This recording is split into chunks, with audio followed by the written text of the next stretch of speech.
AKD's visit and what it means for India-Sri Lanka relationship at a time when there's been a lot of talk about whether AKD will strengthen the relationship or could it hit choppy waters in the Indian Ocean. Well, Prime Minister Modi held the first bilateral meet with the newly elected Sri Lankan president at Hyderabad House today. Both sides signed important MOUs ranging from energy connectivity to petroleum to, of course, how to further build on the infrastructure. Colombo also gave India a key security assurance that it will not use its territory or not let its territory be used for anything that could be anti-India, signalling that Colombo will not let China dock its vessels. This isn't the first time. Well, there have been several instances in the past where Chinese vessels have docked on Sri Lankan waters, and that has really created very intense security concerns in India in policy corridors, something that President Dissanayake now wants to address in his very first foreign visit, which was, of course, to India, keeping up with traditions of the previous Sri Lankan presidents as well. President Dwivedi Murmu also accorded a ceremonial welcome to the newly appointed Sri Lankan president. Several investments have been promised from India's side and really remains to be seen that where does the India-Sri Lanka relationship go from here? Remember, Sri Lanka is key to both India's neighbourhood first policy as well as Sagar outlook. But what happens in terms of the next phase of the India-Sri Lanka relationship? What's the China aspect of this relationship? What does it mean in terms of the security assurance? Does it mean that AKD has now pivoted towards India? Remember, India gave $5 billion worth of assistance in the last 2 years to Sri Lanka in its darkest economic hour. Does that mean that it will be no more of Chinese vessels being allowed to dock and Sri Lankan waters? And most importantly, what does it mean in terms of the larger relationship that India has in this entire region? That's exactly a question I'm going to pose to my guests joining me on the broadcast. Rohan Samarajiva as well as Manju Seth. Thank you so much, both of you, for joining me on this discussion. Let me start with you, Rohan. You're joining us from Colombo. We're talking at a time when there's been a lot of talk about the India-Sri Lanka relationship, which way it could go. One thing is clear, AKD has kept up the tradition of coming to New Delhi like several of the previous Sri Lankan presidents. He's gave a very unequivocal assurance that Colombo's territory will not be used for anything that could be seen as anti-India. How should New Delhi be reading this, and how do you see the India-Sri Lanka relationship under AKD's tenure from here on? I think all the optics are good. I think this is what one would expect from a ceremonial occasion and a negotiated document of this nature. However, I don't think there's any commitment not to let any ships dock in Sri Lanka.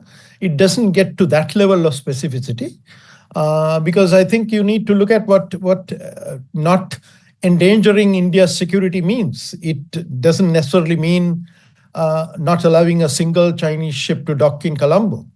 I think the more positive side is India and Sri Lanka have agreed on hydrographic research, because that has been the sticking point about research vessels and the conducting of joint or Chinese-led research in the region.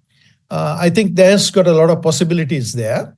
Very significant from Sri Lanka's perspective is that all the connectivity issues that we've been talking about, that is pipelines, bridge, grid connection, are mentioned.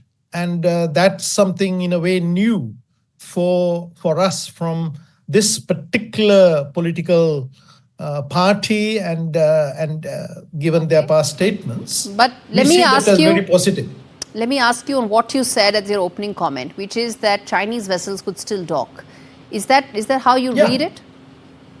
Yeah, I don't think there's any, you see, there's an agreement right now till the 31st of December about research vessels not being allowed to come to Sri Lanka. Now, what you got to do is watch what happens to that agreement, how that is renewed or what terminology is used in that. You're not going to get little minute details, granular details about ships docking in a document of the nature that was released today. Manju Seth, how do you read this and respond to what Mr. Rohan has just said about Chinese vessels, because that continues to remain a key concern for New Delhi, doesn't it? Absolutely, and I think again I agree with him that the thing is that there is no specific mention or reference to Chinese vessels per se. But yes, if any of these Chinese vessels are are in a sort of are those that pose some kind of threat or challenge to India's security, like last time there was some talk of nuclear powered and some other research vessels which were coming in, very close to our space installations, etc. So all those kind of aspects where there could be a negative or antagonistic kind of situation.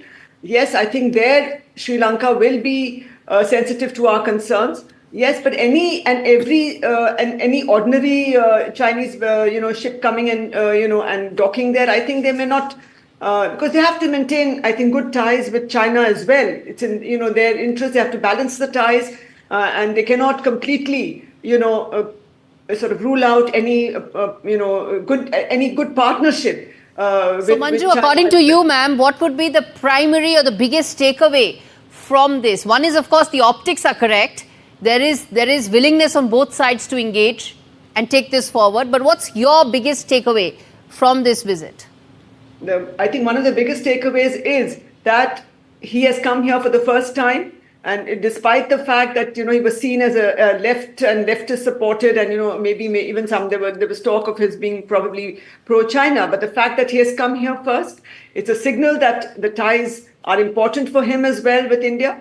And he has also given an assurance that for any activity on Sri Lankan soil, anti-India activity or any possibility of any anti-India activity on Sri Lankan soil will not be permitted. So I think these two are very important. And he has made this commitment, and I think it is in our interest to meet him and to carry this forward, including in all the other areas that have been discussed, including renewable energy. Indeed. Yes, and there are many new areas which have come up, and I think that is a very positive aspect of this discussion today. Absolutely. Rohan Samarajiva, let me then ask you this, that the Prime Minister did mention about the Colombo security dialogue. He did mention about the security framework. How do you read that in a very involving geopolitical scenario in the Indian Ocean? Well, these are all very important. I think these are developments that have been coming. So, for example, the security assurance that we've been talking about has been given by the previous governments as well.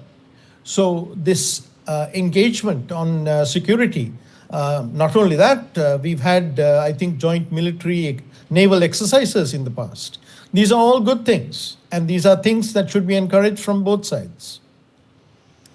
All right, let's leave it there. Rohan Samarajiva and Manju Seth, thank you so much for taking out the time speaking to me on an issue that I'm sure we'll come back and revisit again, simply because it's so very important. India-Sri Lanka ties, where are they headed, specifically given the fact that China continues to remain a concern?